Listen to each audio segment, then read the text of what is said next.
YouTube channelnya Alex Variasi Palembang. Nah, jadi kali ini kita kehadiran Toyota Hilux DC. Nah, untuk di bagian headlamp kita upgrade ke 750BL Signature Edition by Fro 7. Di bagian dalamnya ini kita black housing, di bagian sunnya ini kita cat candy orange. Surround cover kita menggunakan model BMW Sport.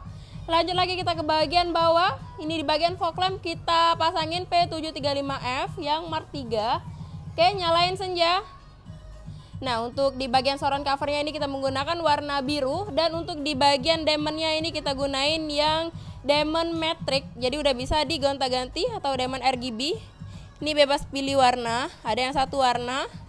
Dan juga ada yang mode-mode. Tuh.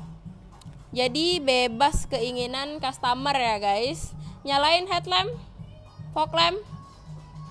Ini kita lanjut ke bagian aiming screen. Nah, ini kita udah ada di aiming screen-nya Fro 7, fog lamp matiin. Nah, ini untuk contoh sinar bagian headlamp aja. Untuk standby-nya wattnya 55 watt high beam. Untuk di bagian high beam-nya ini wattnya 65. Matiin headlamp, fog lamp nyalain.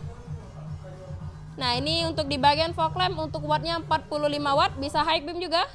High beam, matiin semua. Matiin, dim-dim. Pas waktu standby mati, udah bisa fasing-fasing juga guys. Nah, mana menurut kalian yang mau juga Hilux-nya kayak gini, bisa langsung merapat ke workshop kita Alex Variasi Palembang yang beralamat di Jalan Era Busama Sukabangun 2, tepatnya di lokasi kota Palembang. Oke, terang bersama Fro 7.